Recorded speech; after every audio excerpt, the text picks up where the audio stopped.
ባለመገኘታቸው ደውለን በየቤታቸው የምናገኛቸው ባለሙያዎች አሉ። እንግዲህ እነዚህን ባለሙያዎቻችንን በቀጥታ የስልክ መስመር ላይ ገብተው በዚህ በግብርናው ምህንድስና ዘርፍ ወይም ደግሞ የመሰረተ ልማት ላይ በረጅም ጊዜ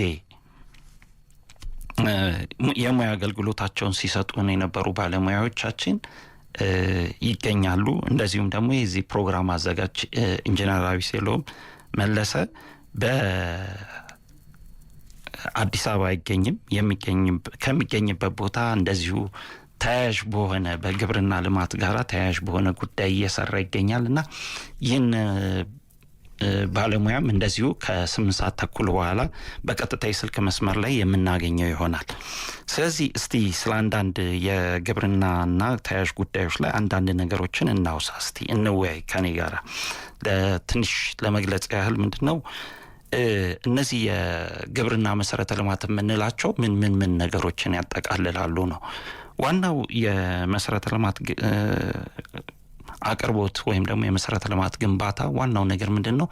ህይወትን ማቅለል ወይም ደግሞ ህይወትን በተሻለ ሁኔታ እንድንኖራት ለነገ የተሻለን ህይወት የተሻለ የመኖር ዋስትናን እንዲኖር ማቅረብ ነው ዋናው። በቃ የመሰረተ ልማት ዋና ዓላማ ምንም ነገር ቢሆን ምንድነው ለነገ የተሻለ ህይወትን ማዘጋጀት ነው። ለነገ የተሻለ ህይወትን ከምናቀርብበት ነገሮች ውስጥ አንዱ ምንድነው? ይሄውም ምን የተሻለን ነገር ማቅረብ እንችላለን የሚለው ላይ ወይም ደግሞ ለነገያችን የተሻለን ምን ነገር እናቅርብ፣ ምንስ እንስራ በሚለው ላይ የምንወያይበት ጉዳይ ነው። አንዱ ምንድነው እንግዲህ በዚህ በግብርና ላይ ምንድነው የምግብ ዋስትናን የምናስቀምጥበት ነው። ሁሉ ጊዜ ምግብ በቤታችን ይገኛል ማለት አይደለም። ዛሬ የሞላው ነገ ሊጎድል ይችላልና እነዚህን ነገሮች የምናስቀጥልባቸው ነገር ወይም ደግሞ የነገን ሰስቴኔቢሊቲ የምናስቀምጠው በእነዚህ አይነት ሁኔታዎች ላይ። እሺ፣ እና እንግዲህ ዛሬ በመስመር ላይ ይገኙልናል ብለን ካሰብናቸው አንድ ባለሙያ እንግዲህ ኢንጂነር መሰለኝ ኢንጂነር ዩሱፍ መስመር ላይ ነው አሉ። ከአድማጮቼ ጋር ላስተዋወቅ። ማልበል ዩሱፍ ከድር እባላለሁ። ጤና ይስጥልን። የኔ ስራ ባልደረባ አቤሴሎም በዚህ ጉዳይ ላይ በደንብ አነጋግሮህ እንደነበር ነግሮኛል። ትንሽ ከጀርባ ድምጽ አለ፣ ትንሽ አስተካክለልኝ። ያለ ድንገትም ስለሆነብኝ ነው፣ እንዴት እንደማረግ አላወቅኩም። እሺ፣ እንደው እንትን እያረግን ላስተካክል፣ አንተ ጠይቀኝ ወይም አስተዋውቀኝ፣ እኔ የማስተካክለውን ላስተካክል። ቦታው የማይመች ቦታ ሆኖ ነው የገባሁት። ኦኬ፣ ይቅርታ የከረበሻችሁ። እሺ፣ ድምፁ ትንሽ ይስተካከላል ብለን ተስፋ እናደርጋለን። ኢንጂነር ልበል ወይንስ የግብርና ጋራ ጥልቅ ሙያ እንዳለ? የመስኖ መሐንዲስ ነኝ። መስኖ ኢንጂነሪንግ የ3ኛ ዲግሪ አለኝ። በጣም ከዛሬ እንግዲህ 1-3 ወር አካባቢ ሆኖታል።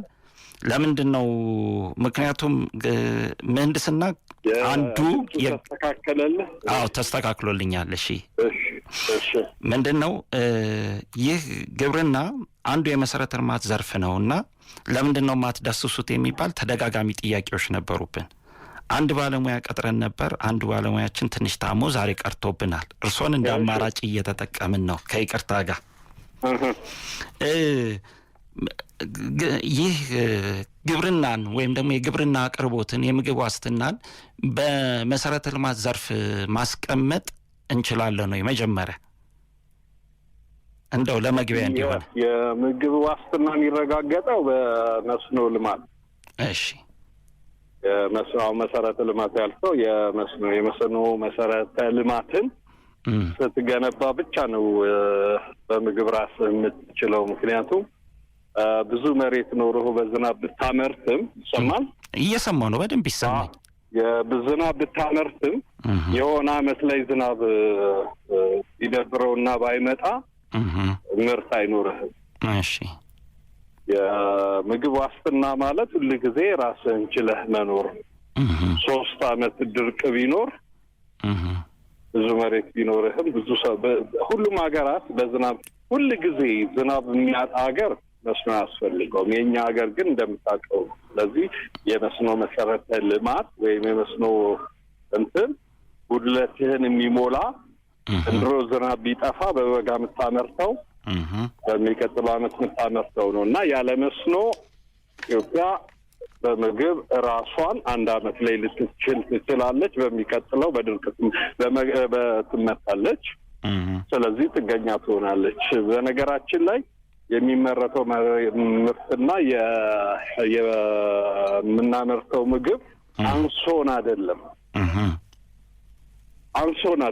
እሺ በሆነ አጋጣሚ ድርቅ ሲመጣ ህዝባችን ተጋላጭ ስለሆነ ነው ጥገኛ ናችሁ የሚሉን። አሁን እሱ እየተመለሰ ነው። የመስኖ መሰረተ ልማት አስፈላጊ ነው። ምን ልበልህ፣ በህይወትህ ውስጥ ምንም ነገር ብትሰራ የሆነ ቀን የጎደለ ቀን አደጋ ውስጥ የሚከትህ ከሆነ እየሰራኸው ያለው ነገር ዘላቂ ወይም ህልውና አይደለም። ስለዚህ መደገፍ አለበት። ሁሉም ሰው መደገፍ አለበት። አገር መደገፍ አለበት። ግብርና መደገፍ አለበት። የኢትዮጵያን ግብርና የምትደግፈው ምግቡ አንሶን አይደለም መስኖ የምናለማው። በየ10 አመቱ ኢትዮጵያን ድርቅ ይመታታል ይሉናል አይደል? እሱ ነው ቁልቁል እየወሰደን ያለ። እንደው ይቅርታና እሺ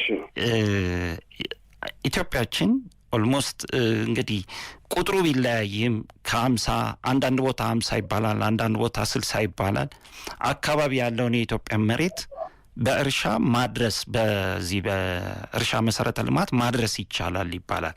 ይሄው ምንድነው ያው እርግጥ ሁሉም በግድብ ወይም ደግሞ በዚህ እንትን ብቻም ሳይሆን ምንድነው የውሃ ጉድጓድን በመቆፈር በሌሎችም ሁኔታዎች እርሻን በመደገፍ ሰስቴኔቢሊቲን ክሬት ነው የምናደርገው ይባላል። ማረጋገጥ አለ። አዎ ዝናብ አሁን የምትለኝ የእርሻ የኢትዮጵያ አብዛኛው መሬት ምርታማ ነው። እርግጠኛ እና የውሃ እጥረት አለባቸውና በተለያየ ኢንፍራስትራክቸር በመስኖ በቃ የድርቅ ሲኖር በምደግፈው የመስኖ ስርዓት መደገፍ አለ። የ5 ሚሊዮን ሄክታር አካባቢ እናመርታለን። በፊት 12 ሚሊዮን ሄክታር ነበረ። በ10 አካባቢ ነበረ በዝናብ የምናመርተው። ያኔም ሆኖ ይጠፋብናል፣ እንሄዳለን። አሁን እነሱ ማሌና አይተሃል፣ አፋርን አይተሃል። አያመርቱ የሚባሉት በምንድን ነው ያመረቱት? በመስኖ ነው።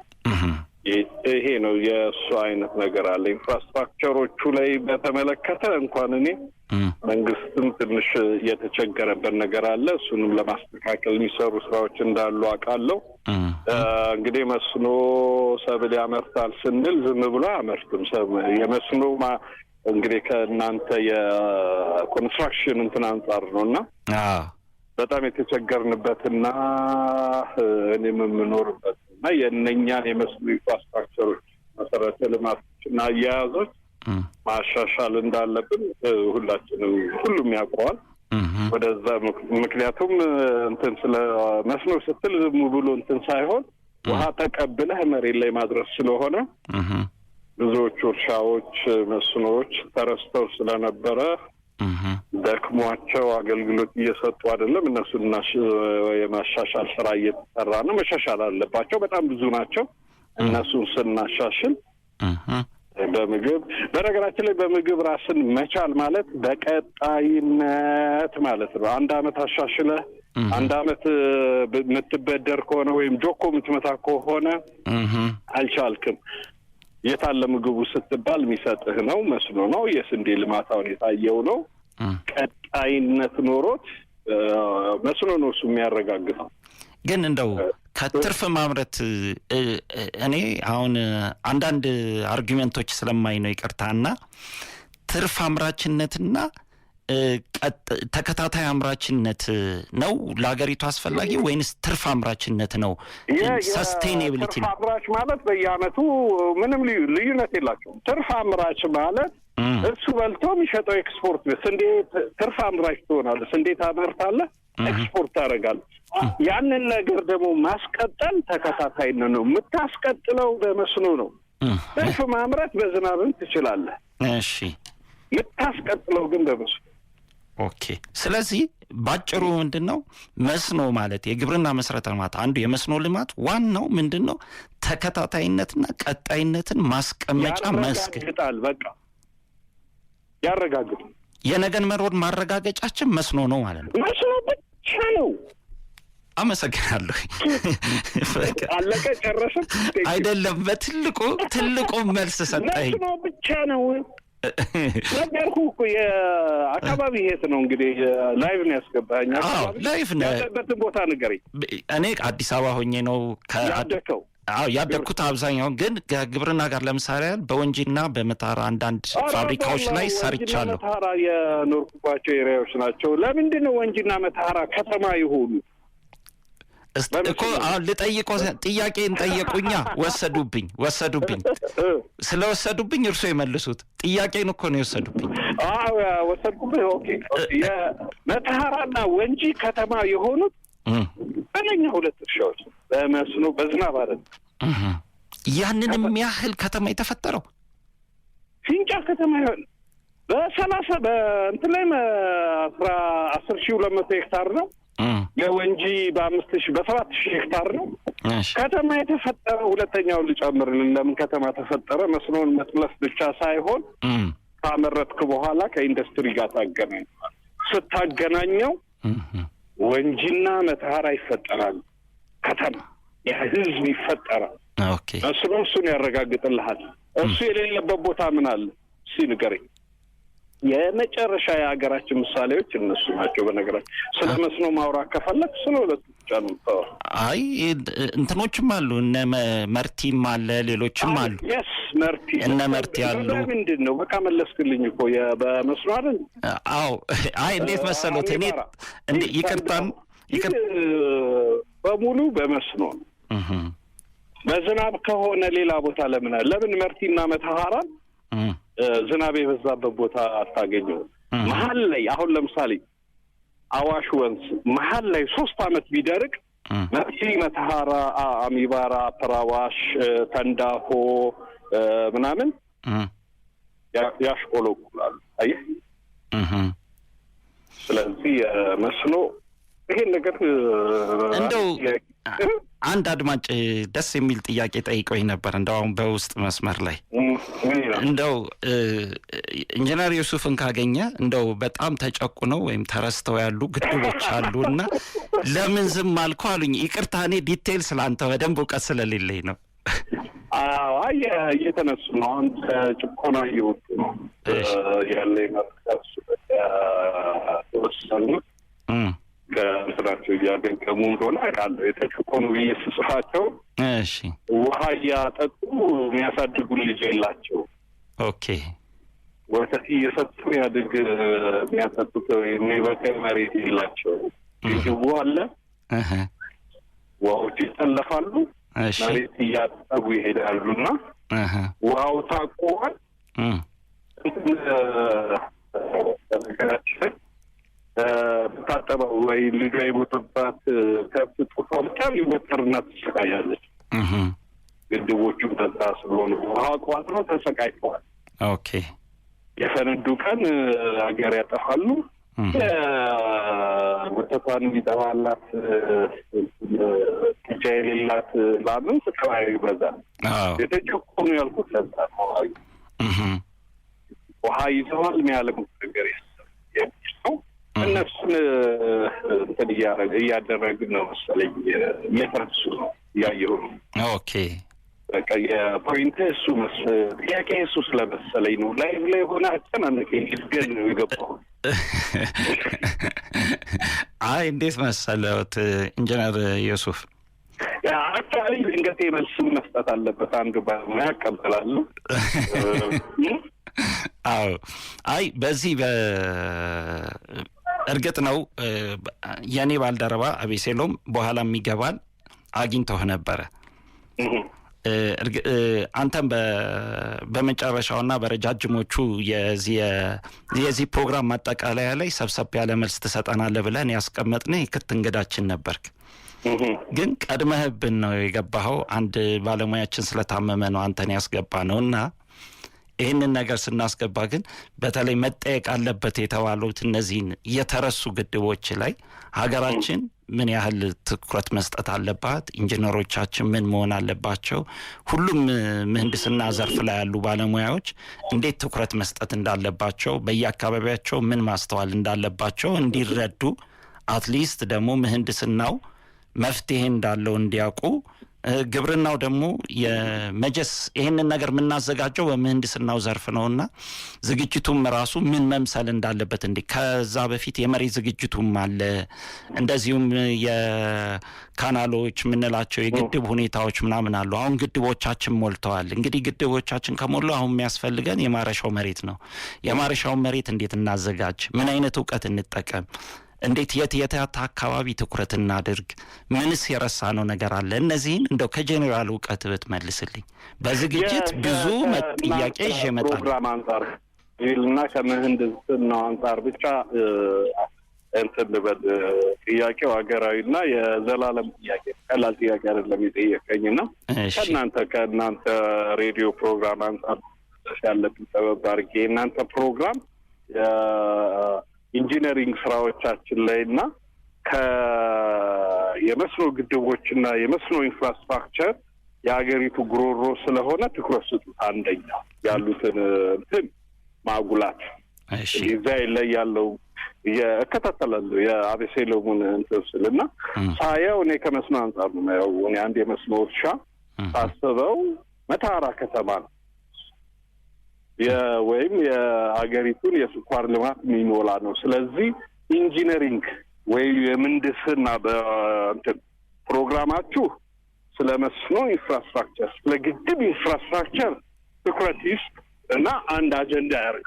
የመጀመሪያ ለእናንተ ብነግራችሁ እዛ ላይ ያለው ነገር ሲቪልና የመስኖ መሀንዲሱ የክሮፕና የሰብል ውሃ ፍላጎትና የውሃ ማቅረብ የኢንፍራስትራክቸር ስራ ዝርዝር ስለሆነ እንተዋለን። ግን ከዚህ አንጻር ለእናንተ ነው የቤት ስራው የምሰጠው። ምክንያቱም እናንተ ናችሁ የጠየቃችሁኝ። ለእናንተ የምሰጠው አሳይመንት ምንድን ነው?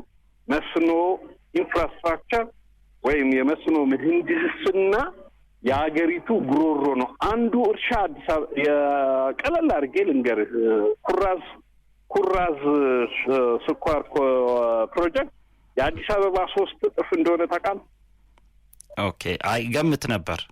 አዎ እሱ ላይ የናንተ ፕሮግራም ምንድን ነው ችግሩ? እንደውም አቤሴሎም ቅርብ እንደሆነ ነግሮኛል። እዛ አካባቢ ምንድን ነው ችግሩ? ምንድን ነው የምህንድስና ችግሩ? ምንድን ነው የቀረው እያለ ቢሰራ የአዲስ አበባን 3 እጥፍ ያድናል፣ ያሻሽላል የሚል ነው ያለ።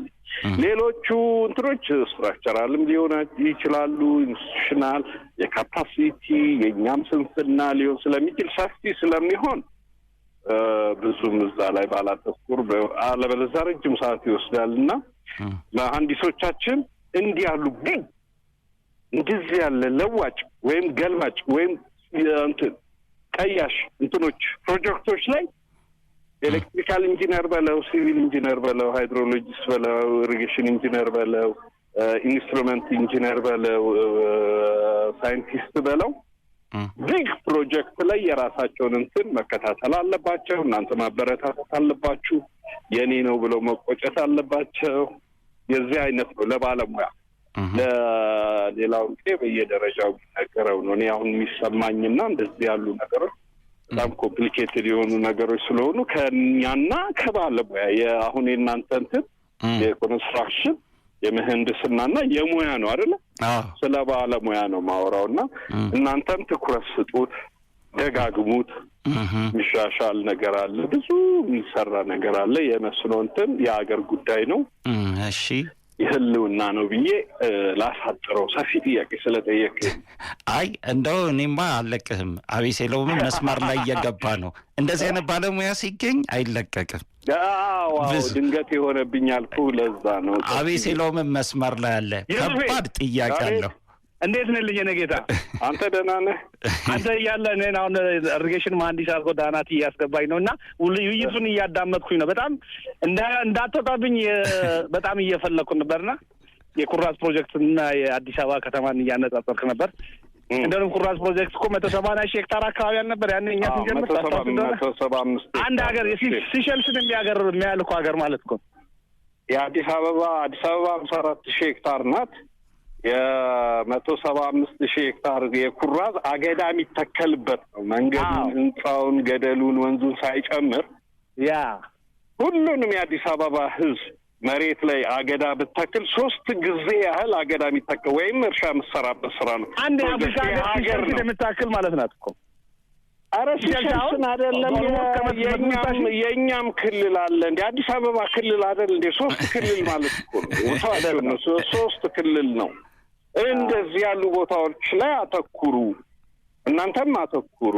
በአንድ ምት ብዙ ለውጥ የምናመጣባቸው ቦታዎች ተረስተዋል፣ ተጨቁነዋል፣ ተበድለዋል፣ ከእስር መፈታት አለባቸው ነው የምንለው። የእናንተን ፕሮግራም እንደዛ መሰለኝ። እውነት ነው። የኢንጂነር ዩሱፍ 1-2 ጥያቄ ነው ልጠይቅህ እንደው በዚህ አጋጣሚ አንተ እያለ እኔ ከማብራራ እኛ ሀገር ታውቃለህ ከለማው መሬት ይልቅ ያለማው መሬታችን ትልቅ ነው። የተጠቀምናቸው ወንዞች ይልቅ ያልተጠቀምናቸው ወንዞች በጣም ብዙ ናቸው። ብዙ የባከኑ ወንዞቻችን አሉ። ብዙ በደለል እየተሞሉ ያሉ ሀይቆቻችን አሉ። እነዛን ያው ከፋርም ጋር ማያያዝ እንችላለን። ፋርሚንግ ስንል እንግዲህ ብዙ አይነት የግብርና ስራዎች አሉ።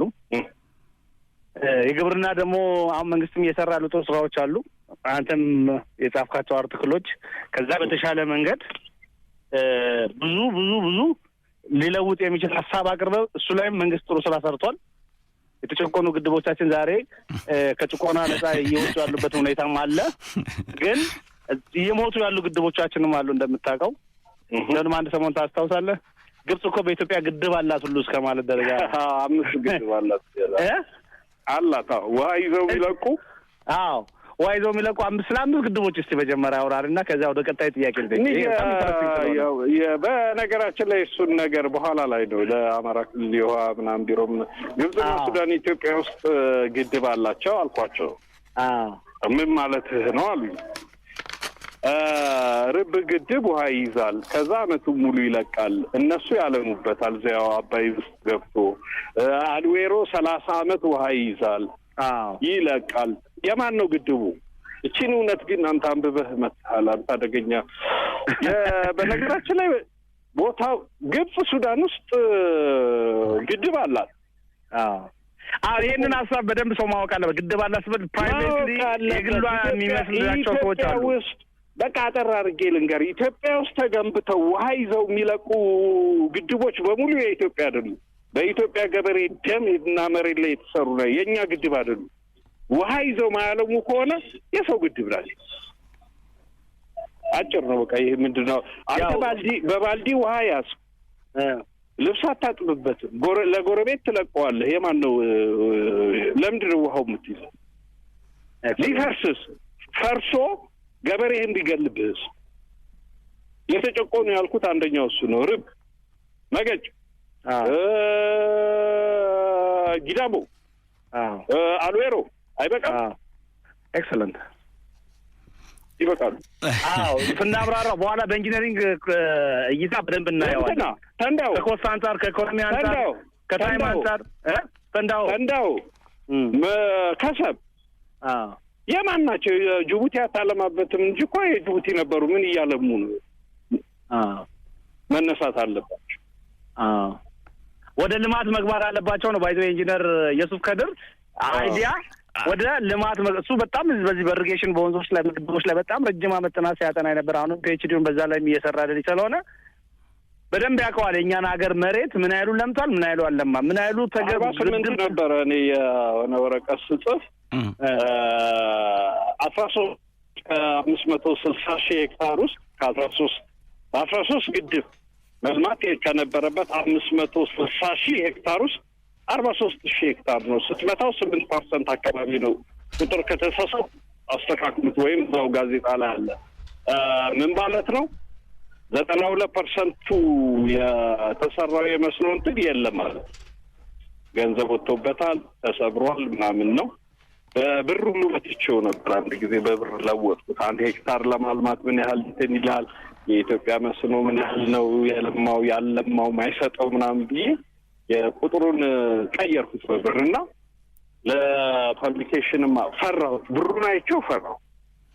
እንደው ይቅርታ እዚህ በመሀል ልግባ። እኔ በዚህ አይነት አካሄዳችን ማለት ነው የኢትዮጵያ ትልቁ ግድብ እንግዲህ ያው የኃይል ማመንጫችን ህዳሴ ግድብ አለ። የህዳሴ ግድብ የግብጽ የምግብ ዋስትና ነው እያልከኝም እንደሆነ ነው የምረዳው። እንደዛ ይለያያል ወይንስ እንዴት ነው? ኮንሴፕቱ ይለያያል። ኮንሴፕቱ ይለያያል። እነኝና እነኛ ይለያያሉ። ህዳሴ ግድብ ሰፊ ትንታኔ የሚፈልግ ቁጭት ሰፊ ትንታኔ ይፈልጋል። የእሱ ኬዝ ሰፊ ነው፣ አገራዊ ነው፣ የእንትን ነው፣ ሰፊ ትንታኔ ይፈልጋል። ጥቅሙ ራሱ ይለያያል። ኢንጂነር የሱፍ ጥቅሙ እነዛ ለመስኖ የተሰሩ ናቸው። እነዚህ ኃይል ማመንጫ ናቸው። ኃይል ማመንጫ በተጨማሪ ነው ድሮ ዳይቨርሲፊኬሽን የሚባል ነገር ኦልሬዲ ለመስኖ ስላልታሰበ ይለቀቃል። የኃይል አማራጭ ነው። የህዳሴ ግድብ ኮምፕሌክስ የተለየ እንትን አለው። የናሽናል ኢንተረስትም ጉዳይ ስለሆነ እሱን አነሳው የሚፈልገን ነው ካለ ታወራለህ። አሁን ርዕስ አይደለም ነው ህዳሴ ግድብ እኔ የመስሉ ነው አሁን እያወራ ያለው። እንዴት መሰላችሁ እዚህ ጋር የገባሁበትን ኢሹ ተረዱ። አንድ የገባሁበትን ኢሹ ተረዱ። ምንድን ነው እኛ ኤሌክትሪክ ብናመነጭም የግብጽ ላይ አሁን ለምሳሌ ግብጽ ላይ አደጋ ያደርስም ብለን ለዘመናት የምንናገርበት ምክንያት ምንድን ነው? ይህ ግድብ ጥቅሙ ለእነሱም ነው፣ ለጎረቤት ሀገራት ነው። ይህንን ነገር ሁላችንም ልንረዳ ይገባል። አይጎዳም። ሁሉንም ነው የሚጠቅመው። በነገራችን ላይ ቤዚኑን በሙሉ ነው የሚጠቅመው። አሁን እኛን ግራ ያጋባን የእነሱ ጩኸትን እየሰማን እንጂ ሁላችንም ስለምናውቀው ለፈው ሁላችንንም ነው የሚጠቅመን። የእነሱን በዛ በኩል የጮኸትን ሰምተን ርዕስ አድርገን አናውራው። ተው እሱ ነጋሽ ይዙታል፣ ሌሎቹ ምን ይሉታል። እኛ ምንም አይደል። እኛ ከመስኖ አንጻር ነው። ከመስኖ አንጻር እኔም ያልኩትኝ ምንድን ነው ከመስኖ አንጻር ስንረዳ ለጎረቤት ሀገራት የእኛ ግድቦች ለኤሌክትሪክም ሰራ ናቸው፣ ለሌሎችም የጋራ ጥቅም እስከሆነ ድረስ የጋራ መጋቢያችን ነው። የእኛ አሁን እንዴት ነው የምግብ ዋስትናን ስንጠይቅ እንደ ፕሮግራም ወይም ደግሞ እንደ ኢትዮጵያዊ ኢንጂነር ኢትዮጵያን ብቻ ሳይሆን ምስራቅ አፍሪካንና አካባቢውን የውሃ ማማነታችን ተጠቅመን ሁሉንም መመገብ ለሀገራችን ሰላም ለጋራ የአካባቢያዊ ሰላምም ጥቅም ነው ብለን ስለምናስብ አሁን ከኢንጂነሪንግ ኮንሰፕት ትንሽ እየወጣህብኝ ነው። ለመስኖ የሰራ ነውን ግድብ ለመስኖ እንጠቀም። ኦኬ በቃ በጣም ከይቅርታ ጋር ለእኔ ኢንጂነር የሱፍ ማለት ላይብረሪ ነው ወይም የመስኖ ጉዳይ የአግሪካልቸር ጉዳይ በደም ስሩ የተሰራጨ ነው። ምናልባት በሙሉ ቦዲው ሊያወራል ይችላል። ቦዲ ውስጥ ያው ሰውነት ሙሉ አለ አይደለ? የደም ስር ለምን ምን አይነት አገልግሎት እንደሚሰጥ እያንዳንዱ ደም ጠብታ የት ጋር ምን ጥቅም እንዳላት እንደምናወራው ሁሉ ስለ መሬታችን ስለ ውሃችን ማውራት ይችላል። እቺ ላይ አድምተን መጠቀም አለብን። ሌላ ጊዜም ሀሳቦች ስላሉት እዚህ መሀል ላይ ልግባና እኛ የምናወራው ለመስኖ ብለህ አንተ ለመስኖ ብለህ የሰራኸው ግድብ ለልብስ ማጠቢያ ካረከው ትክክል አይደለም። ጥሩ ነበር። ለመስኖ ነው ተጠቀሙ። ለመብራት ያልከውን ለመብራት። ስለዚህ እኛ አሁን ስለ መስኖ ነው የምናወራው። እሱን እንትን እንበል። ሌላ ጥያቄ ያላችሁ? አለኝ የሱፍ። እኔ ለአንተ ማብራሪያ ነው ጥያቄ አይደለም። ማብራሪያ ከተጨቆኑ ግድቦች ጋር ተያይዞ ወይም ያለሙ ግድቦች ወይም ወደ ልማት ያልገቡ ግድቦቻችን ታውቃቸዋለህ። እነሱ ደግሞ በሲልት በጣም ሀይሊ ዲፖዚቶቹ እየጨመሩ ነው። ኢቨን እንኳን ግድቦች ቀርቶ ቱርካና ሀይቃውን እዚህ እኛ ጋር ደቡብ ላይ ያለው ሲልት ዲፖዚቱ በጣም እየተከማቸ ባክፍሎ እያደረገ ወደዚህ ወደ ኦሞ እየተጠጋ ነው። ውሃው ከፍ እያለ ስመጣ ራይዝ እያደረገ ስመጣ ወደ ኋላ እየመጣ ነው። ግድቦቻችንም በተመሳሳይ መንገድ እንደዛ ነው። ኢቭን ግድቡንም ሜንቴን ለማድረግ የሚመጣው መጀመሪያ ለኮንስትራክሽኑ ከወጣ ኮስት በላይ አንዳንድ ጥናቶች እንደሚያሳዩት ግድቡን ሜንቴን ለማድረግ ራሱ አሁን የምታወጣው ከረንት ላይ የምታወጣው ወጪ ከፍተኛ ነው የሚሆነው። ስለዚህ ኤፌክቲቭሊ አግሪካልቸር ላይ ሰርተን የምግብ ዋስትናችንን ማረጋገጥ አለብን። ከሀገር አልፈን ወደ ውጭ ኤክስፖርት ማድረግ አለ። አንድ ሰው በምግብ ራሱን ከቻለ ምናልባት ለልብሱና ለተጨማሪ አገልግሎቶች መኖር ይችላል። ቤዚክ ኒድ ስለሆነ ነው ምግብ ያው ታውቀዋለህ። ስለዚህ መሰረታዊ የምግብ አቅርቦት በሀገራችን መኖር ካለበት ያለሙ መሬቶቻችንና ያልተጠቀምናቸው ወንዞቻችን ጨምሮ ግድቦቻችን በአግባቡ ማልማት እንችላለን። ያንን ቴክኒካል እንዴት ማልማት እንችላለን? ምናልባት የአቅም ጉዳይ የኢኮኖሚ ጉዳይ ሊኖር ይችላልና እንዴት ማልማት እንችላለን? ራሳችን እንዴት በምግብ እንድንችል አርሶ አደሩን፣ ወጣቱን፣ ስርዓቱን ወደዚህ ሲስተም ውስጥ እንዴት ማስገባት እንችላለን? እስቲ እንግዲህ የመስኖ መሐንዲስ ነኝ። ቴክኒካሊ የተጨቆኑ ለምን ከጭቆና እንደምናወጣቸው የራሱ መስመር አለው፣ የራሱ አካሄድ አለው እና የዋናው የኔና የእናንተ ፕሮግራም ያለማ መሬት አለ፣ የሚፈስ ውሃ አለ፣ ለሌላ ሰው የተሰራ ግድብ አለ። እነኚህ ግድቦች አንዳንድ ችግር አለባቸው በኢንጂነሪንግ ነው እና እነኚህ መሬቶች እየለሙ ነው። በነገራችን ላይ የተወሰኑት እየለሙ ነው። አፕሪሼት አድርገናል እኮ። አዎ ግን እኛ ኦሞ ስትመጣ አለማም ወንድም አለም ቅድም ስለ 180 ሺህ ሄክታር እያወራን አይደል? ኦሞ ጋር አሁን ስንመጣ እኮ የለማ መሬት የለም። አሁን በቅርቡ ያው አሁን ፕሮፖዛል አደረገው እንጂ በቅርቡ እየሰራን ያለንበት ሁኔታ አለ። አውቃለሁ ብዙዎቹ እየለሙ ነው ስንል እኔ እናንተ በምንፈልገው ፍጥነት እየለሙ ነው ሳይሆን የሆነ ኮንሰርን የሆነ አካል እየተመለከታቸው እንደሆነ ይሰማኛል። እስካሁን ዝም እንዳላሏቸውም የሆነ እንቅስቃሴም እንዳለ ግን ምንድነው እኛ አሁን እንደዚህ እየተወያየን ባለሙያ ምን ያድርግ እናንተ መቀስቀስ ነው ያለባቸው። የመጀመሪያው እንደዚህ አይነት ቅስቀሳን መደጋገር፣ እንደዚህ አይነት እርስ በርሳችንን ማውራት መነጋገር አለብን። እንዴት ኢልሙ ምንድነው ችግሩ የሚለው ቁጭ ተብሎ መወያየት። ለምንድነው እንደዚህ የሆኑ ምንድነው ምን አለ ምን ጎደለን ምን አለ ምን ተርፎ ነው እንደዚህ ሆነው ምን አጥረን ነው የሚሉትን ስለ እያንዳንዱ ማውራት አለብን። ብዙ ናቸው። ጀነራሊ መናገር አሁን ከባድ ነው። ከኢንጂነሪንግ አንጻር ወይም እንደመስኖ ባለሙያነቴ ውሃችንን እያጠራቀምን ገንዘባችንን አውጥተን ውሃውን እየለቀቅን ነው እናልማው። ይሄ መሬት ቢለማ በነገራችን ላይ አሁን ያለውን የመስኖ መሬት እጥፍ ያደርጉታል። ሙሉን እናልማው ነው ችግሩና ምናምን ሌላ ርዕስ ነው። ሌላ ምንድነው ችግሩ እንደዚህ ነው የሚለው አሁን ከዚህ ይወጣል። ብዙ ሰዓታችሁን የወሰድኩ መሰለኝ እያረዘም አርዝሞ የሱፍ አርዝሞ በእናትህ። አይ እሺ በማል ልግባና ሀሳብህ ኢንጂነር ዩሱፍ ሳትቆርጠው ሀሳብህን ሙሉ ለሙሉ ብታስተላልፍ ደስተኛ ነን። ምክንያቱም እንደዚህ አይነት ባለሙያ ሲገኝ ሙሉ ሀሳቡን ወስደን ከዛ በኋላ የህይወታችን ልምድ እንዲሆን እንፈልጋለን። የቀለል አድርጌ ልንገርህ። እሺ ጊዳባ 20 ሺህ ሄክታር ያለማል ካልክ 20 ሺህ ሄክታሩን ለማልማት መስራት አለብህ። እየባከኑ ነው። እንዴት እናልማው የሚለው ያው የምናውቀው ነገር አለ። እዚህ እንደዚህ የምትለው አይደለም።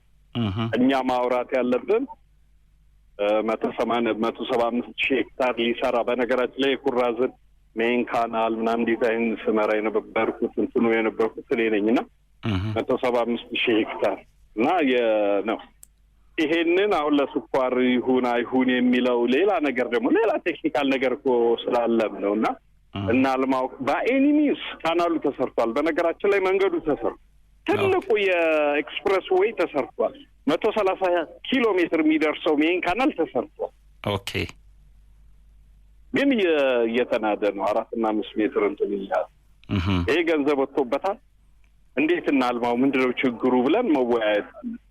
ኦኬ ተንዳሆ 60 ሺህ ሄክታር ያለማል ተብሎ 20 አካባቢ 13 ሺህ ሄክታር ከተተከለለት በኋላ ባክ እያደረገ ነው። እንዴት እንመልሰው? እየመለሱትም ይመስለኛል። ረሰንት ዳታ ስለሌለኝ መረጃዎች ስለሌሉኝ እንትን እንዳትሉኝ። ከሰብ ለ20 ሺህ ሄክታር አካባቢ ታስቦ በ1 ሺህ እና ምናምን ነው የቆመው። በነገራችን ላይ የመስሪያ ቤቶቹ ህመም እንደሆነ አውቃለሁ። ህመም ሆኗል። አሁን ሀገራዊ ህመም ሆኗል። ታውቃላችሁ? አሁን እኔና እናንተ ስንት ሀገራዊ ህመም ሆኗል። እያንዳንዱ መስሪያ ቤት እያወራበት እንደሆነም አውቃለሁ። እንዴት እናልማው፣ እንዴት እናድርገው የሚለው እንደዚህ እየተወያየን የራሳችንን እንትን እናደርገዋለን።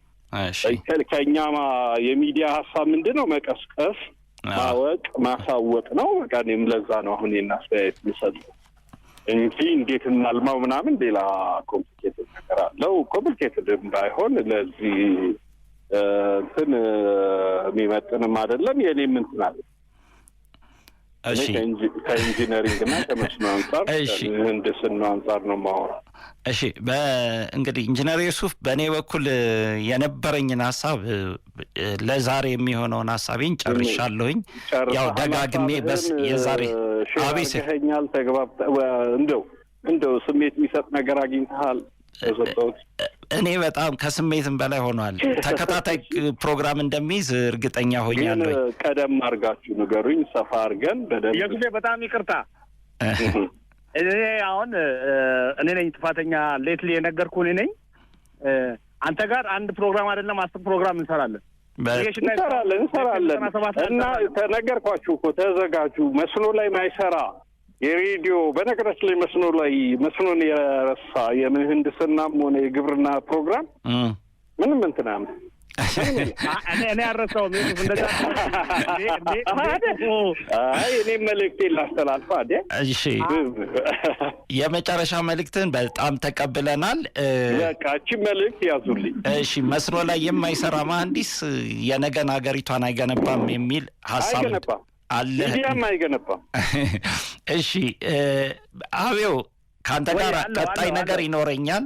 ኢንጂነር ዩሱፍን በደንብ አመስግንልኝ። እናመሰግናለን። ስቱዲዮ ጋብዘነው በደንብ በሰፊው ዶክመንቶችንም የእሱን መጽሐፎችም ሌሎች ጥናቶች ስራዎችም አሉት። እሱን አንብበን ተዘጋጅተን የተኛም መሪ ካለ ወይም ይሄን ዘርፍ የሚመራ አካል ካለ እናነቀዋለን። ጋፖች ካሉትም ጋፖቹን እንሞላለታለን። ክፍተቶች ካሉ ክፍተቶችን እንሞላለን። ምንችለውን እናግዛለን። ይሄ የሀገር ጉዳይ ነው። ስለጋበዛችሁኝ አመሰግናለሁ። የመስኖ ላይ የሚሰራ በቃ ለሀገር መስኖ ነው፣ መስኖ ላይ ማገልገል አለብኝ የሚል ሰው ጊዜው አሁን። እሺ በጣም እናመሰግናለን። ይቅርታም ሌትሊ በመደወላችን ይቅርታ። እኛም እናመሰግናለን። አይ እንደሱ እንዳታረጉ ለሌላ ጊዜ። በቃ በላይፍ ከሆነ በኦዲየንስ ስም ነው የምነግራችሁ። እሺ እናመሰግናለን። እሺ ሰላም ዳናት። አቤት ሀሎ አቤት ወየ አብዮት መስመር ላይ ይገባል። አሁን አብዮት ካሳን ከገባልህ ካሳን በደንብ እሱም ደግሞ በጣም ረጅም ጊዜ የሰራ ቅድም ስለ ተንዳውም የተነሳ ነገር አለ፣ ስለ ወንጂም የተነሳ ነገር አለ፣ ለቱራዝም የተነሳ ይሄንን በኃላፊነት የመራ ልጅ አለ። እንግዲህ ይገቡልናል። ማህበራዊ አገልግሎት እንደ ሀገር ሰጣለሁኝ የሚል ከሆነ ያለውን እውቀቱን ልምዱን ያካፍለናል። ምናልባት ከኢሪጌሽን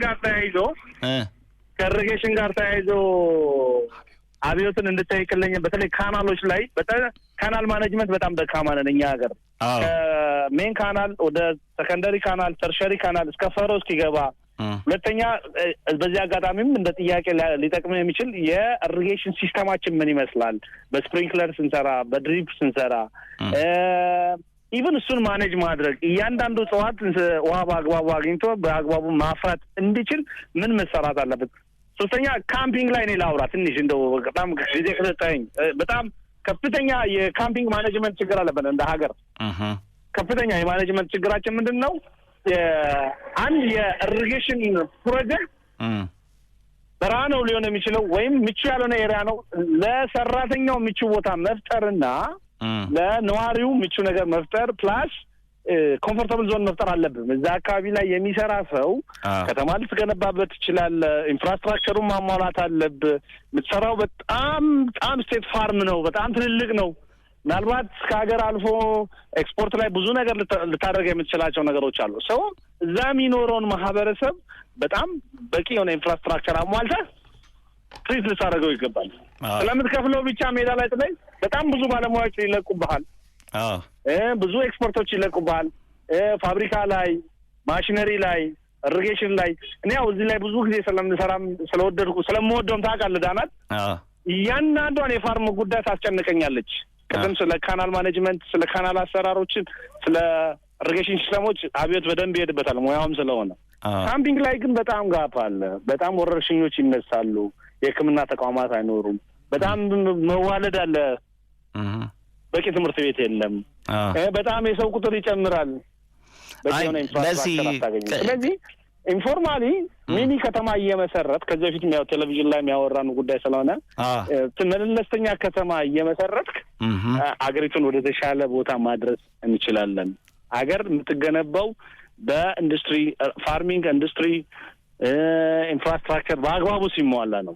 አሁን እየተሰራ ያለው በተለይ እርሻ ላይ እየተሰራ ያለው ጥሩ ስራዎች አሉ፣ አፕሪሼት እናደርጋለን። ያልተሰሩ ስራዎች አሉ። ያልተሰራ ስራ እኔ ብዙ ጊዜ እንደምለው የግድ ከላይ ያለውን አካል ብቻ አይደለም እጅ መጠቆም ያለብን፣ ታች ያለውን በአግባቡ እንዲሰራ። ሌላ የማይሆን ነገር ውስጥ ጊዜውን ከሚያባክን ፕላን ሆኖ ውሳኔ እየወሰነ በአግባቡ ተቋሙን እያደራጀ እያንዳንዷ አዝርዕት ውሃ አግኝታ በአግባቡ ለምታ ለውጥ ማምጣት እንደምችልና ማድረግ እንደምችል ማስረዳት ካልቻለ ያ ባለሙያ ምናልባት መሪ እዛ ያን ተቋም ይመራል፣ ምንም አይጠቅመኝም። እንደውም መለካት አለበት ብዬ ብዙ ጊዜ ብያለሁ። አንድ መሪ መለካት ያለበት በውጤቱ መሆን አለበት። በተለይ እንደዚህ አይነት ተቋም፣ የፋርሚንግ ተቋም፣ የፋብሪካ ተቋሞች ስትመራ በዚህ ልክ መታሰብ አለበት። ሌላው የመንገድ ጉዳይ ነው። ብዙ ጊዜ ፋርሞች ውስጥ አስቸጋሪ ሁኔታ በቃ መንገድ በአግባቡ አይሰራም። መኪና ምርት ይዘው መውጣታችን ምርቶች በጣም ሲበሰብሱ ሲበላሹ ነው የምታየው፣ በአግባቡ መውጣት ባለመቻላቸው ምክንያት። ስለዚህ ይሄ የፋርም ሮድ ስትራክቸራችን መለወጥ አለበት። ከሜን ሮዳችን ከዋና መንገድ ከምንሰራው በተለየ መንገድ በጥሩ ኢቭን ግራብል ሮድ ሆኖ በጥሩ ኮምፓክሽን መኪና ገብቶ በአግባቡ ምርቱን ይዞ መውጣት አለበት። ትራክተር በአግባቡ ገብቶ መውጣት አለበት። ሌሎች ትንንሽ ተሽከርካሪዎች ገብቶ ባለሙያ ይዘው ገብቶ መውጣት መቻል አለባቸው። ፋርም ውስጥ በጣም አውሬ አለ፣ እባብ አለ፣ ዘንዶ አለ፣ ብዙ ችግሮች አሉ። አታስፈራራ፣ ብዙን አታስፈራራም። አይ እውነቴን እኮ ነው የምልህ። ፕራክቲካሊ ያጋጠመን ነገር ነው። እኛ ጎሽ ገጭቶ እናውቃለን። ዘንዶ እኮ የተጠመጠመበት ጓደኛ ያለ የማውቀው እኮ እባብ የነከሳቸው ብዙ ጓደኞች፣ በጥይት የሚመተው እኮ አለ። ስንት ሽፍታ ጫካ ውስጥ ገብቶ ስራን የሚያደናቅፍ እኮ ብዙ አለ። ብዙ ቻሌንጅ አለ። በጣም ፋርም የተደራጀ ተቋም። ይህንን ግን መምራት የሚችለው እዛ ላይ የሚመደበው አካል ነው። በአግባቡ መምራት ካልቻለ ፌለሪቲ ያጋጥማል።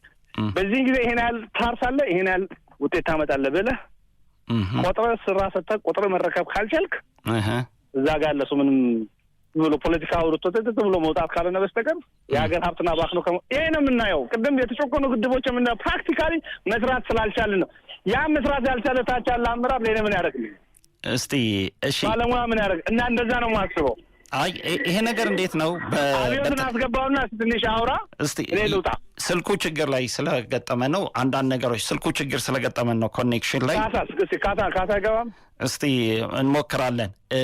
አንድ ያሉን ደቂቃዎችም ትንሽ የተወሰኑ ስለሆኑ አንዳንድ ነገሮችንና መጀመሪያ እስቲ እኔ ያው የምነግርህ አሁን እርሻው ላይ አካባቢ ነህ ዛሬ ያለኸው፣ ይሄን ሰሞን እዛ አካባቢ ነህ ያለኸውና ሌላ ጉዳይ ነው የመጣው ባያቸው ነገሮች ላይ አሁን እኔ አሁን ለምሳሌ ቅድም ያነሳህልኝና እኔ የፈለግኩት ነገር አለ። መጀመሪያ ኢንቴግሬሽን የምንለው ነገር አንዱን ከአንዱ ማገናኘት፣ በተለይ ምህንድስናው ዘርፍ ብቻውን የሚቆም አይደለም።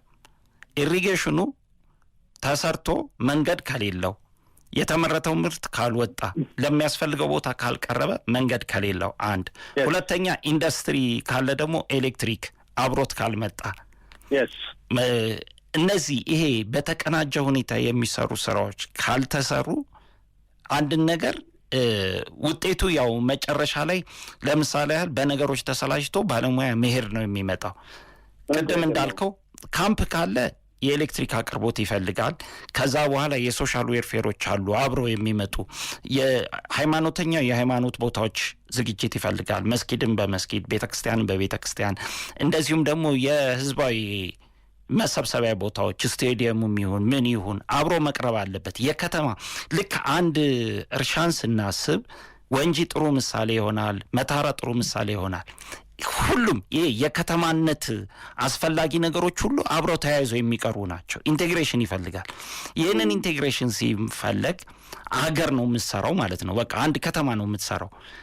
አላማው ዋና የግብርናው ምርት መሰብሰብ ይሁን እንጂ የዛ ቦታ የምትገነባው ሀገር ነው፣ አዲስ ሀገር።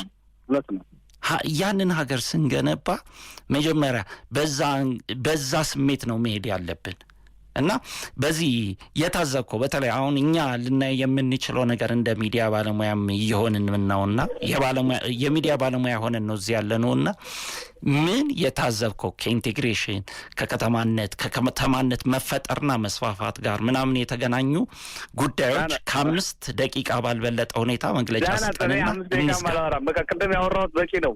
እኔ በጣም በጣም የሚያናድደኝ ነገር ልንገርህ። አንተ ለምሳሌ አፋር ላይ ለምትሰራው ስራ ወይም ሶማሌ ክልል ለምትሰራውን ካምፕ ወይም የመንገድ ጉዳይ እዛ ያለውን ተጨባጭ ነባራዊ ሁኔታ የመሬቱን የአፈሩን ባህሪ አይተህ ከዛ ተነስተህ የፋርም ኢንፍራስትራክቸሮችን ማሟላት ትችላለህ። ሮድን በደንብ በአግባቡ መስራት ትችላለህ። ቤት የምትገነባውን ካምፕን እኮ ደብረ ብርሃን ልትሰራ የምትችል አይነት ቤት እኮ በረሃ ላይ የሚሰሩ አሉ እኮ። ሲምፕል ቴክኖሎጂ ትጠቀማል። ተገጣጣሚ ቤቶች ኤሲዎችን እንዴት መጠቀም እንዳለብህ ቁመታቸው በጣም ከፍ ያሉ ወይም አጠር ቢሉም ደግሞ በኤሲ በምናምን ታደርጋለህ። በቃ በጣም ዝቅ ባሉ ዋጋ ተገጣጣሚ ቤቶችን መስራት ትችላለህ። ብሎኬት ቤት እዛ መስራት አይጠበቅብም። ጊዜ የሚወስድ ቤት መስራት 6 ወር የሚፈጅ ቤት መስራት አይጠበቅብም። በ30 ቀን በ1 ወር በ2 ወር ውስጥ ሊፈጅ የሚያልቅ ትልልቅ ካምፕ ቢያንስ ለ3 ለ4 ሺህ ሰራተኛ የሚሆን ፋርም እየሰፋ በሄክታር አለው ራሱን የቻለ 10 ሺህ 20 ሺህ 30 ሺህ 40 ሺህ ሄክታር እየመጣ ሲመጣ የሰውን ቁጥር በዛ ነው ያህል ነው የሚጨምረው። ሲምፕል በሆነ መንገድ መኖሪያ ቤቶቻቸውን መስራት ትችላለህ። ከዛ ለቀን ሰራተኛ ሊሆን ይችላል፣ ለቋሚ ሰራተኛ እንደ ስታፉ እንደ ሲኒየር ስታፍ እንደ ምናምን ብለህ በተለያየ ዲፓርትመንት ከፋፍለህ እኮ ከዛ ውጭ ያለውን ደግሞ ቅድም እንዳልኩ መለስተኛ ከተማ ገንብተህ መሸጥ ትችላለህ እኮ። ትርፍ እኮ ነው አባቴ እኮ። እኔ አሁን እንዴት መሰለህ መንገድ የሚሰራ ባለሀብት፣ ይሄንን ቴክኖሎጂ ላይ የሚሰራ ቤት የሚገነባ ፋርም ላይ ቤት የሚገነባ ባለሀብት መፍጠር ትችላለህ እኮ። እኔ የኔ ቁጭት አንዱ ነገር እንግዲህ የኢሪጌሽን ስራ ዳናት የኢሪጌሽን ስራ 1 ሄክታር እንኳን ለማረስ በጣም ብዙ ሰው የስራ እድል ይፈጥራል። 10 ሺህ እና 20 ሺህ ሄክታር ደግሞ ስታርስ ይኸውልህ የሚያርሰው አለ፣ የሚወጥነጥረው አለ፣ የሚኮተኩተው አለ፣ ፋርም ውስጥ ማሽን የሚያንቀሳቅስ አለ፣ እንትን ጋራጅ ይኖራል፣ መኖሪያ ይኖራል፣ ምግብ ቤት ይኖራል፣ ቤት ትሰራለህ፣ መንገድ እንዴ እኮ ቀድሞ እኮ ምን ኢትዮጵያ ስራ የሚባሉ እኛ እንደው እግዚአብሔር ምስክሬ ነው ባለን ሪሶርስ ባለን የተፈጥሮ ሀብት የውጭ ባለሀብትም የሀገር ውስጥ ባለሀብትንም አቀናጅተህ በጋራ የሆነ ነገር አድርገህ እኮ መሬቶቻችንን ማልማት እንችል። ኢትዮጵያ ውስጥ እንኳን ጦርነት ቀርቶ በቃ ሰላም ብቻ እኮ ዝም ብለህ ገነት አስመስለህ መኖር ትችላለህ እኮ። ምክንያቱም ሰው ስራ የኢኮኖሚ ጉዳይ ነው፣ አብዛኛውን ጦርነት የክብር ጉዳይ ነው ጦርነት የሚነሳ። እነዚህን ጦርነቶች እኮ ማስቆም የሚችለው አንዱ ለበርካታ ዜጎች የስራ እድል መፍጠር ትችላል። ብዙ ሰው ስራ ካለው መዋጋት አይፈልግም። ማግባት፣ መውለድ፣ ሀብት ማካበት ነው የሚፈልገው። አለን ሀብት ሪሶርስ አለን። እሱን እንዴት እናቀላጅ? የሀገር ውስጥ ባለሀብትን፣ የውጭ ባለሀብትን፣ እውቀትን፣ የሰው ኃይላችንን ምናምን ግን ይህን ደግሞ የማይፈልግ ደግሞ የሆነ አካል ሊኖር ይችላል። እንዲህ የሚያጦዝ ከውስጥ የመጣ ጥቂቱን ተጠቃሚ ለማድረግ የሚሞክር አካል የሚኖር ይችላል። አይ በዚህ ዞሮ ቅድም ያወራናቸው በጣም በቂ የሆነ ሶሉሽን ነው። ምናልባት ጊዜ ካለ አድማጭ ግባና ያውራ። አንድ ማህበራዊ ጉዳይ ያለችኝ ወደዛ ላይ ነው እንደማለም በጣም ደስ የሚል ሀሳብ ነው፣ ግን በሰፊው እንሄድበታለን። ቴክኒካሊ ከኢንጂነሪንግ ፐርስፔክቲቭ ከአግሮኖሚስት ጋብዘን፣ የእርሻ ባለሙያ ጋብዘን፣ የኢሪጌሽን ባለሙያ ጋብዘን ካናል ማኔጅመንት በራሱ እኮ በጣም ከባድ ነው ወንድማለም። ዊር ማኔጅመንት ውሃ ያስከሩ ውሃ በአግባቡ መጠቀም፣ እያንዳንዱ አትክልት ውስጥ ውሃ እንዲገባ ማድረግ ራሱን የቻለ ክሬዚ የሆነ ማኔጅመንት እኮ ነው። በቃ ክሬዚ የሆነ ሀሳብ ነው፣ ሳይንስ ነው። እና ጥሩ ነው ዳናት። በጣም አንዱ ቁጭት ዛሬ አነሳኸው። አንድ ቁጭቴን ልንገርህ። እሺ ለምሳሌ ያህል ካምፒንግ ፋሲሊቲ ላይ በጣም ከተናገርካቸው ውስጥ ለምሳሌ ያህል የግብርና ላይ ያሉ የካምፕ ችግሮች ብዙ አይተሃል፣ አውስተህ ተናግረሃል። ይህንን ነገር እኮ የካምፕ አድሚኒስትሬሽን ችግር እንደሌለብን የሚያሳይ እኮ ምንድን ነው መሰለህ ከቆቃ ወይም ደግሞ ከአባ ሳሙኤል ግድብ ጀምሮ በካምፕ ፋሲሊቲ እስከ ዛሬ ድረስ በአገልግሎት ላይ ያዋሉ ትልልቅ ግድቦች አሉን። ካምፕ አድርገን በዛ በረሃ ውስጥ ሰዎችን በምቾትና በጥሩ በተሻለ እንክብካቤ እያኖርን እያሳየን ነው። ግድቦች ላይ ሲመጣ ለምን ያንሰናል ነው። ይሄ ነገር ለሁላችንም ጥያቄ ሆኖ እንዲሄድ ነው። እኛ የአቅም ማነስ የለብንም፣ በጣም መስራት እንችላለን። የኢትዮጵያ መሐንዲሶች፣ ኢንጂነሮች፣ ሌሎቻችንን መስራት እንችላለን። እኔ እንደ እውነት ሁልጊዜም ስናገርም እንትን ትለኛለህ፣ ትኩረት አለመስጠታችን ይመስለኛል ችግራችን። ትኩረት መስጠት አለብን ብለን እናስባለን። ሁሉም ነገር መንግስት ሰርቶ አይሆንም፣ እኛም የራሳችንን እንወጣ ነው። ምን ይመስልሃል? አጭር የአንድ ደቂቃ ንግግር። በቃ ተቀብያለሁ። ሙሉ ምንም አንድ ደቂቃ አያስፈልግም። በቃ ትክክል ነህ። ሁላችን በጋራ ነስራ፣ በጋራ ሀገራችን እንለውጣለን። ሁሉም በየመክሊቱ ይስራ። ሁሉም ፖለቲከኛ መሆን አይችልም። ሁሉም አንዲት መሆን አይችልም። ሁሉም ሐኪም መሆን አይችልም። እሺ አንዲት የመክሊቱ ይስራ። አንዲት የኤቫ ሾው ማስታወቂያን ተናገርና ዝጋ ልስጥ። ኤቫሾው የዩቲዩብ ቻናላችን ላይ ኤቫሾው ኢቲ ኮንስትራክሽን የሚል አለ። እሱን ሰብስክራይብ ያድርጉ። ይሄንን ፕሮግራም ያላዳመጡ ሰዎች በቀጣይ እዛ ላይ ስለምንጭን ያንን ፎሎ ያድርጉን። ኤቫሾው ኢቲ ኮንስትራክሽን ሚዲያ የሚል አለ። እሺ የቴሌግራም ገጽ የቴሌግራም ግሩፓችን ደግሞ ኤቢ ኤቫሾው የሚል አለ፣ ወይም ኤቫሾው የኮንስትራክሽን መወያያ የሚል አለ። እሱ ላይ መግባት ይችላሉ። ኤቫሾው ኢቲ ሚዲያ የሚልም ፌስቡክ ፔጅ አለን። እሺ እዛ ላይም ጆይን ማድረግ ይችላሉ። ወንድሜ በርታ፣ በጣም ደስ ብሎኛል። ጥሩ ሀሳብ ነው ያነሳው። እሺ አንተም በርታልን። ብዙ ነገር ታዝበህ ብዙ ቁም ነገር ይዘህ እንደምትመጣ ተስፋ አደርጋለሁ። እውነት ነው። የሱፍን ይዘን በቀጣይ ሳምንት እንገባለን። እስቲ አዎ እግዚአብሔር ይርዳን። እንግዲህ አድማጮቻችን እንግዲህ ከአቤሴሎምና ከኢንጂነር ዩሱፍ ጋር የነበረንን ውይይት እንግዲህ ሰምታችሁታል፣ አይቷችሁታል። ብዙ ችግሮችን ነቅሰን እናወጣለን። ነገር ግን እነዛን ሁሉ የምንነቅሳቸውን ችግሮች ደግሞ በሌላ ቦታ በኩራትና በጥንቅቅ ባለ ባማረ በተስተካከለ ሁኔታ ሰርተን ስናገኝባቸው እንታያለን። አንዱ ላይ የሰመረልንን የስራ ሙከራ በሌሎቻችን ላይ ለምንድን ነው በሌላ የስራ ቦታዎቻችን ላይ አፕላይ አድርገን ለውጥ ማናመጣ የምንለው ነው። እንግዲህ በህብረተሰቦቻችን ከፍተኛ ጉትጎታ በተለይ በሶሻል ሚዲያ ላይ በነበረው ከባድ ጥያቄ ይህንን ውይይት አንስተናል። ይኸው ምንድን ነው አጭርና የምትገርም ጥያቄ ነበረችን።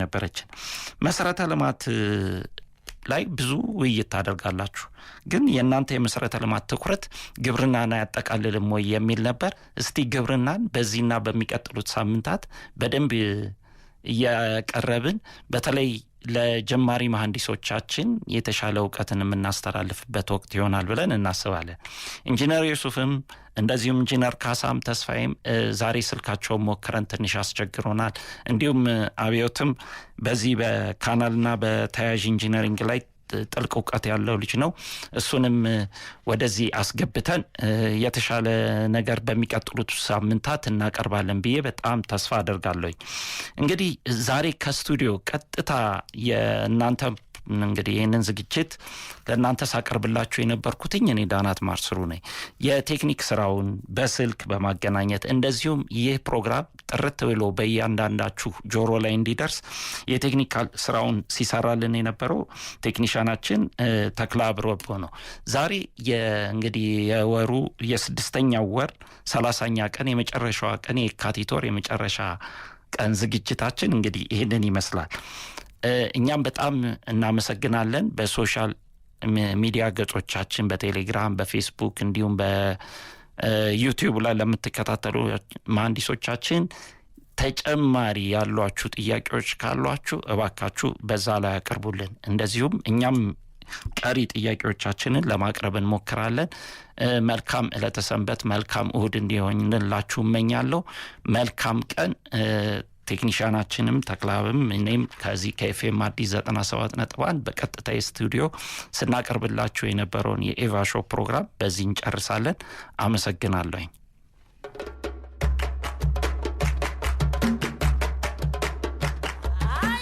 ኤቫ ሾው በአገራችን ሁለንተና የግንባታ ዘርፎች ላይ የሚያተኩር ሳምንታዊ ሬዲዮ ፕሮግራም በኤፍኤም አዲስ 97.1 ኤቫ ሾው በግንባታ ዙሪያ የወጡ ህጎችን፣ አዋጆችና መመሪያዎችን በዘርፉ ባለሙያዎች በጥልቀት እያስተነተንን የሀገራችንን የግንባታ ሂደት ዘመኑ ከደረሰበት ቴክኖሎጂ ጋር በሚገባ እያናጸርን በዲዛይን በፕሮጀክት ግብራና አፈጻጸም ላይ አዎንታዊ ሐሳቦችን እያዋጣን ዕውቀትን ከትውልድ ለትውልድ እናዋውሳለን። ኤቫ ሾው አቤሴሎም መልቲሚዲያ ከኢትዮጵያ ብሮድካስቲንግ ኮርፖሬሽን ጋር በመተባበር ዘውትር እሁድ ከቀኑ 8 ሰዓት ጀምሮ በኤፍኤም አዲስ 97.1 በመላው ዓለማችን ይደመጣል። ጥራት ያለው ግንባታ ዘመን ተሻጋሪ ነው። ትውልድን በእውቀት ሀገርን በአብሮነት እንገባ። ኤቫ ሾው